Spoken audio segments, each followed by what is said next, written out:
ఇంత జరుగుతుంది కాబట్టి అందరూ క్లెయిమ్ చేస్తుంటారు. జగన్మోహన్ రెడ్డి గారు అవనండి, ఈయన అవనండి. ఇక్కడ న్యాచురల్గా అండి after all siblings why first bonds rule the world and second bonds challenges అని ఒక పుస్తకమే ఉంటుంది. అంటే మొదట పుట్టిన వాళ్ళు లీడర్లు అవుతారు, తర్వాత వాళ్ళు సవాల్ చేస్తారని.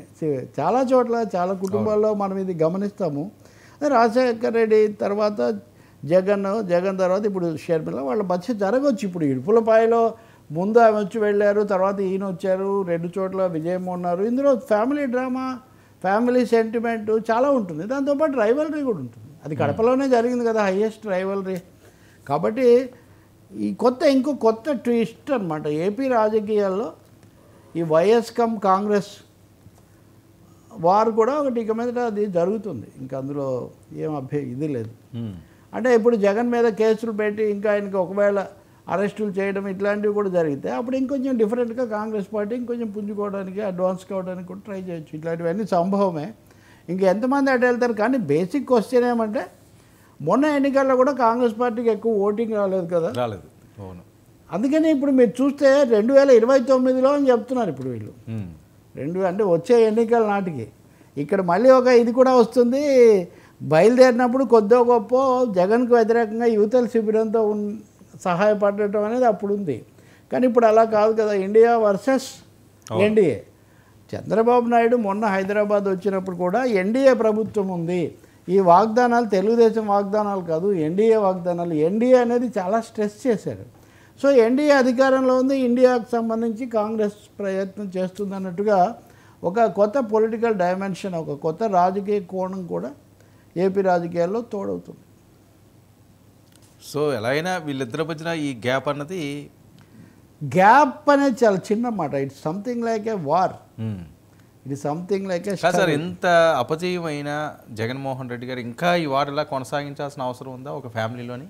ఏం చేయాలి ఇప్పుడు? పోనీ ఆయన మాజీ ముఖ్యమంత్రి ఉన్నంతలో స్థానాలు ఓట్లు ఆయనకున్నాయి. ఇప్పుడు ఆయన వెళ్ళి నేను తప్పు చేశానమ్మా చెల్లెమ్మా అని ఆయనేమంటారు కదా. లేదు అన్నయ్యాన్ని ఓడిపోయావు, కష్టాల్లో ఉన్నావు, నేను నీకు తోడు ఉంటాను, ఇంతకుముందు తల్లి చేయొచ్చు, విజయమ్మ చేయొచ్చు ఆ పని, అంతకుముందు పక్కన ఉన్నాము రావచ్చు. కానీ షర్మిల ఎందుకు చేస్తారు? రెండోది ఆమె రాజకీయ విమర్శ కూడా చేస్తున్నారు కదా. ఆమె పార్టీగా ఉన్న కాంగ్రెస్ పార్టీ కూడా వ్యతిరేక శిబిరంలో ఉంది కదా. పైగా ఈయనేమన్నా నేను లౌకిక సెక్యులర్గా ఉంటాను, ఆంధ్రప్రదేశ్ కోసం మోదీని ఎదిరిస్తానని నేను చెప్పట్లేదు కదా. మీరు మోడీనే కీర్తిస్తున్నప్పుడు కాంగ్రెస్తో ఉన్న షర్మిల ఎందుకు మీ దగ్గరికి వస్తారు? అంటే కేసుల భయంతో బీజేపీ తోటి ఈయన వెళ్తున్నారు, వాళ్ళకి ఎక్కువ ప్రయారిటీ ఇస్తున్నారు అనుకోవచ్చా జగన్మోహన్ రెడ్డి గారు? ఎందుకంటే పొత్తులో భాగంగా మీరు తెలుగుదేశం పార్టీ ఉంటే ఈయన వాళ్ళకి సపోర్ట్ ఇవ్వడం ఏంటంటే ఇక్కడ ఇంత రైవులుగా ఉన్న పార్టీకి. అంటే నాకు తెలుగుదేశం పార్టీ తోటి ఇక్కడ నువ్వా నేనా అన్నట్లుగా ఉంటుంది. వీళ్ళిద్దరి మధ్యనే ఇంకెప్పుడు వారు ఉంటుంది. సో వీళ్ళు అందులో భాగస్వామిగా ఉన్నప్పుడు ఈయన మళ్ళీ అదే పార్టీకి ఇస్తే ప్రజల్లో ఏమనుకుంటారని. అంతకుముందు కూడా అంతే కదా. అంతకుముందు జగన్ వాళ్ళతో స్నేహంగా ఉన్నారంటూనే తెలుగుదేశం పార్టీ కూడా బీజేపీనే బలపరిచింది కదా. వీళ్ళు రాష్ట్రపతి ఉపరాష్ట్రపతి ఎన్నికలు, బిల్లులు, అన్ని విషయాల్లో 2 పార్టీలు ఆంధ్రప్రదేశ్ యొక్క రాజకీయ విషాదమే అది. Political tragedy or comedy of Andhra Pradesh is that పరమ శత్రువులుగా ప్రత్యర్థులుగా ఉన్నటువంటి తెలుగుదేశం తెలుగుదేశం వైసీపీ 2 ఒకే బీజేపీని ఒకే మోడీని మోస్తూ ఉంటాయి. ఇది చంద్రబాబు నాయుడు ధర్మ పోరాటం చేసి దూరం అయిన తర్వాత కూడా మళ్ళీ ఓడిపోయాక అటే ఉన్నారు. జగన్మోహన్ రెడ్డి కూడా పొత్తు పెట్టుకోమని బీజేపీ జగన్ను కూడా అడిగింది. ఆయన పొత్తు పెట్టుకోలేదు, వాళ్ళు కుదరదని వాళ్ళిద్దరు పెట్టుకోలేదు. కానీ ఓడిపోయిన తర్వాత మటుకు ఆయన కూడా మళ్ళీ బలపరుస్తున్నారు. ఇంకా చెప్పాలంటే మాకు 11 మంది ఎంపీలు ఉన్నారు, మా మీద మేము మద్దతు ఇస్తామని ఆఫర్ ఇచ్చి దాని మీదే ఆధారపడి బతుకుతున్నారు. కాబట్టి ఈ 2 పార్టీలు కూడా బీజేపీని కనీసంగా ప్రశ్నించలేకపోవటం ఆంధ్రప్రదేశ్ రాజకీయాల్లో ఒక విచారకరమైన వాస్తవం. ఎందుకంటే మీరు కేసులు అంటారా, తప్పకుండా జగన్మోహన్ రెడ్డి కానీ ఇంకా ఇతరులు కానీ కేసుల గురించి ఆందోళన పడి బీజేపీని బలపరుస్తారు. కానీ ఇది ఒక జగన్కే పరిమితం కాదు. భారతదేశంలో ప్రతిపక్షాలను తను విమర్శించిన వాళ్ళను చాలామందిని బీజేపీ కేసులతోనే లోబర్చుకుంది. ఇప్పుడు చంద్రబాబు నాయుడు మీద ఈయన స్కిల్ ఏదో పెట్టి అరెస్ట్ చేసి ఇది చేశారు. దానివల్ల కూడా ఓటమికి అది కూడా ఒక కారణమైందని అందరూ అంటున్నారు. ఇప్పుడు ఆ స్కిల్ కేసులు సిఐడి ఆధ్వర్యంలోనైతే న్యాయం జరగదు, ఎందుకంటే అదే ప్రభుత్వం ఉంటుంది కాబట్టి వీటిని సిబిఐకి బదిలీ చేయాలని తెలంగాణ హైకోర్టులో ఒక పిటిషన్ దాఖలైంది. ఇప్పుడు హైకోర్టు ఏం చెప్తుందో లేకపోతే వాళ్ళు సుప్రీంకోర్టుకి వెళ్తారో మనకు తెలీదు. అంటే జగన్ కేసులేమో రోజువారీగా విచారించాలని ఒక పిటిషన్ దాఖలైంది.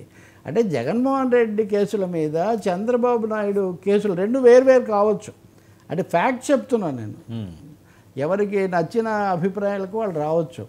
కానీ ఇద్దరి మీద కూడా సిబిఐ కేసులతో ముడిపెట్టి సిబిఐకి అప్పగించాలని ఒకటి, సిబిఐ వేగంగా చేయాలని ఒకటి తెలంగాణ హైకోర్టులో ఉంది. సో ఈ అస్త్రాలు ఈడీ అస్త్రం త్రిశూలం, అదే బ్రహ్మ, అది ఏమనాలి త్రిశూల వ్యూహం. ఈడీ, సిబిఐ, ఐటీ వీటిని ఉపయోగించడం బీజేపీకి బాగా అలవాటు. జగన్ కూడా దానికి లోబడి ఉన్నారు.